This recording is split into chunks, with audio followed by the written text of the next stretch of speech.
Fala pessoal, tudo bem com vocês? Yuri Alberto, hein? Reafirma o seu desejo de ficar no timão e faz revelações importantes. Vamos falar sobre isso? Chega mais, eu sou o Chico Garcia, inscreva-se no canal e vamos juntos!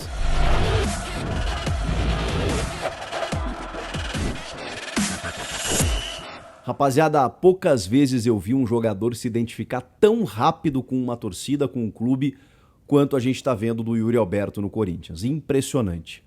Ele esteve presente no Podpah, dando entrevista pra rapaziada lá, não sei quem assistiu e tudo mais, mas recomendo, você que é torcedor do Corinthians especialmente, porque foi uma entrevista muito legal. Um Yuri solto, né, brincando, mas ao mesmo tempo contando histórias muito bacanas sobre essa temporada, ou meia temporada vivida no Corinthians, sobre a situação contratual dele e sobre um pouco da história dele também, né? Um menino revelado no Santos, e que sai do Santos de uma forma muito ruim, né?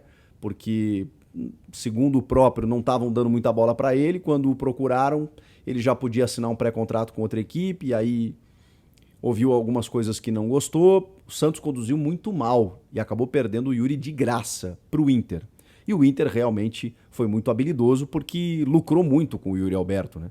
O Yuri ali naquele momento custou pouquíssimo dinheiro e o Inter lucrou 25 milhões de euros na venda ao Zenit.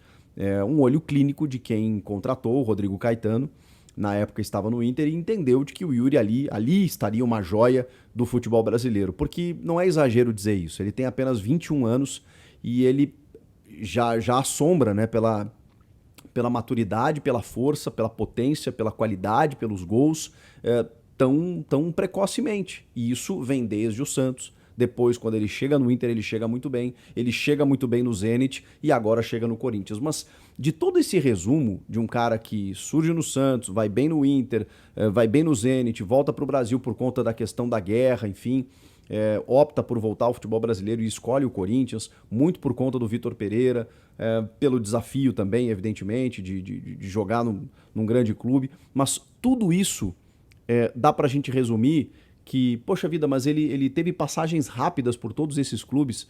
Pois é, mas no Corinthians me parece que houve um start, assim, cara, um clique, uma ligação, uma conexão muito rápida e insana.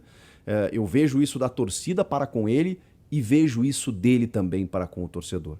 Eu anotei, inclusive, alguns tópicos para a gente abordar dessa entrevista. O primeiro deles é que ele não só diz que quer ficar, como ele reafirma, ele afirma e reafirma: eu quero muito ficar. Eu quero ficar, eu nunca me identifiquei tanto com o clube como foi com o Corinthians, foi um negócio muito rápido e eu quero ficar mais tempo aqui. E ele foi questionado, tá, mas é difícil, porque é muito caro, ele tem um alto valor de mercado, o Zenit também não vai rasgar dinheiro, contratou o jogador para perdê-lo rapidamente assim, como é que vai ser essa negociação e tudo mais. E ele disse, palavras do Yuri, que hoje a tendência é que ele fique. A tendência maior é de ficar.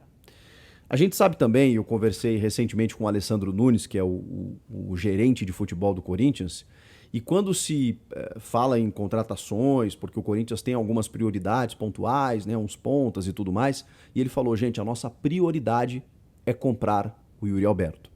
Então o próprio Corinthians entendeu que o resto é secundário. Que você contratar um jogador para determinada função é secundário. Que o foco, a prioridade está em comprar o Yuri. O Yuri tem contrato até junho de empréstimo. Só que junho, gente, acabou o Campeonato Paulista, começou o Brasileiro e a Libertadores já tá no meio e a Copa do Brasil também. E não dá pra você perder um cara ali naquele momento. No momento em que as competições vão afunilando e vão se decidindo. Ali você tem que manter o cara pelo menos até o final do ano. Então, o Corinthians sabe, por exemplo, que o Yuri Alberto tem um grande poder de revenda. Eu sei que o valor dele é caro, mas ele é um cara que pode, inclusive, ser revendido. Ele tem idade para isso e qualidade para continuar se destacando. Provavelmente vai pegar a seleção brasileira no próximo ciclo e o Corinthians fazer dinheiro com ele se houver esse investimento agora. Então, tudo isso favorece. E o Yuri disse que a tendência hoje, até pela vontade dele, que isso conta muito no futebol. Eu sei que o cara assina um contrato, eu sei que não é só a vontade do jogador, mas ela acaba sendo definitiva. Porque o clube não vai querer um jogador ali infeliz, ou um jogador que não tá afim de jogar, e aí tudo é negociável. Tá, tudo bem, também não quero perder dinheiro, então vamos tentar entrar num denominador comum, e é assim que acontece. A vontade do jogador normalmente é respeitada, e foi o que ele disse nessa entrevista.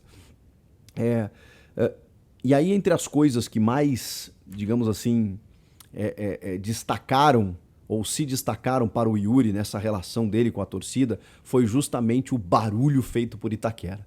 O barulho feito na Neoquímica Arena. Ele disse que foi uma das coisas mais impressionantes, que logo nos primeiros jogos que ele foi acompanhando, assim, ele já ficou louco para ver ele entrando em campo e tudo mais. Ele foi apresentado com pompa, vocês vão lembrar, e isso gerou uma pressão até muito grande para ele, porque, poxa, se ele não corresponde toda aquela expectativa, vocês vão lembrar, teve um treino aberto, né, na véspera do jogo contra o Flamengo, e ele foi apresentado para a torcida com fogos e tudo mais. Ele não pôde jogar o primeiro jogo e aí jogou o segundo.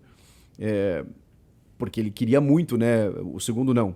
Ele jogou contra o Flamengo, porque ele não podia jogar contra o Boca. E aí ele comemora do sofá, né? Aquela classificação do Corinthians contra o Boca, do jeito que foi e tudo mais. E aí ele consegue jogar contra o Flamengo, já na Libertadores. E ele ficou impressionado com a torcida. E aí, cada vez que ele entra, que ele faz gol e tudo mais, ele diz que nunca tinha visto o fato de que quando o Corinthians toma um gol, parece que eles fizeram o gol. Ele disse que a primeira vez que ele viu isso, né, que a torcida continua cantando e canta até mais alto quando o time toma um gol, ele falou, será que anularam o gol e eu não vi? Será que eles estão comemorando isso? Porque ele realmente nunca tinha visto nada parecido. É o que a Fiel faz, né? Especialmente as organizadas lá. Quando o time toma um gol, canta mais alto ainda. E ele falou, cara, isso dá um gás que, tipo assim, pega a bola, bota no meio do campo e vambora, vamos virar esse negócio. É isso que a torcida provoca no jogador. Ele disse que ficou muito impressionado com isso. Falou da parceria com o Roger Guedes, né, que foi um negócio muito bacana, da relação, e que ele pouco tempo teve de se entrosar, porque logo quando ele chega, ele estava 2 meses sem jogar, e ele disse que o primeiro jogo dele ele já joga 90 minutos, porque ele estava num gás para dar certo, e fica 9 jogos sem marcar, né? Mas que depois o Roger com a 10, com a camisa 10, voltando, inclusive, jogando de segundo atacante, mudando o seu posicionamento, isso ajudou muito ele dentro do entrosamento que os dois acabaram desempenhando. E aí, cara, ele revelou algumas coisas muito interessantes. O que a gente vê hoje do Yuri Alberto é um jogador extremamente diferente em vários fundamentos. E ele revelou que na época do Inter ele fazia um trabalho de força muito grande na perna, que fazia com que ele, no primeiro momento, né, no começo, tivesse muitas dores na panturrilha. E ele disse que esse trabalho de força foi ajudando ele a ter mais explosão. E ao mesmo tempo, e aí você soma isso com o fato dele chegar no Corinthians e entender que no Corinthians ele precisava dar um pouco a mais. E aí tem um primeiro jogo que ele lembra que, enfim, ele estava correndo, se movimentando e tudo mais, e aí aos 45 minutos, ele jogando 90 minutos depois de 2 meses parado, a bola estava na linha lateral lá, ele foi brigar por ela, ele dá um carrinho e o estádio levantou. E aí ele entendeu que se ele desse um pouco mais do que a função lhe cabia, ele poderia conquistar o torcedor. Olha que bacana essa leitura dele. E ele disse que não tem atacante no futebol brasileiro que corra 10, 11 quilômetros como ele corre.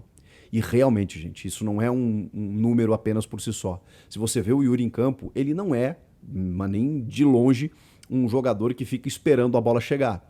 Ele corre, ele se desdobra, e ele disse, eu gosto muito de incomodar o zagueiro adversário. Até porque se você rouba a bola ali no campo de ataque, você está mais próximo do gol. E é justamente isso que ele tem como orientação, foco, instinto de realmente brigar por cada bola. E ele é um cara que não para, ele corre o tempo inteiro. Então, mesmo sendo um centroavante, que é aquele cara terminal, que é aquele cara decisivo, que fica lá na frente, ele ainda tem essa característica de se envolver com o jogo como um todo. Isso tem a ver com os trabalhos que ele vinha fazendo desde o Inter, que foi esse trabalho de força, que foi o que ajudou ele, segundo o próprio, e depois ele revelou mais um detalhe, que desde a base, ele joga desde muito novinho e ele sempre se destacou pela qualidade dele e tudo mais, né? Valorizou muito o pai, que o pai insistiu muito, inclusive cuida da dieta dele e tudo mais. ele disse que desde sempre começou a fazer trabalhos com a perna esquerda. Tudo ele fazia com a perna esquerda. Ele chegava em treinamentos, ele batia com a perna esquerda, ele cruzava com a perna esquerda e tudo mais. E ele começou, já muito novo, a fazer gols olímpicos com a perna direita e com a perna esquerda, cobrar pênalti com as duas, com a perna direita e esquerda, cobrar falta, para poder trabalhar muito a perna esquerda. E ele disse que hoje ele consegue bater na bola melhor com a esquerda do que com a direita. E é curioso isso, né? Porque ele é destro de nascimento. E ele diz que a concentração ela aumenta, porque quando você não vai com a tua perna né, mais forte, você se concentra mais, você foca mais, então às vezes lançamentos, passes e chutes até, eles são mais direcionados com a perna esquerda. Isso tudo é um trabalho que ele fez nem a base, né, desde a infância, para tentar aprimorar a sua perna ruim, entre aspas. Olha que loucura, né? É um cara que foi talhado, foi trabalhado para ser o que hoje ele é, ainda aos 21 anos. E aí depois, entre os sonhos dele, obviamente ele tem um sonho de jogar num grande da Europa, ganhar uma Liga dos Campeões, ele comenta o seguinte: mas antes eu quero ser campeão aqui. Então é um cara que está muito focado em dar certo no Corinthians, é muito pouco tempo para o que ele já fez, e se ele ficar mais um tempo aqui, meu Deus do céu, tem tudo para ser um ídolo, tem tudo para ser um ídolo da fiel torcida da nação alvinegra. E aí, o que vocês acharam? Ouviram a entrevista? Concordam com esses relatos aí? O que dá para esperar do Yuri Alberto? Tá confiante na permanência dele? Comenta aqui, inscreva-se no canal e eu volto na próxima. Tchau!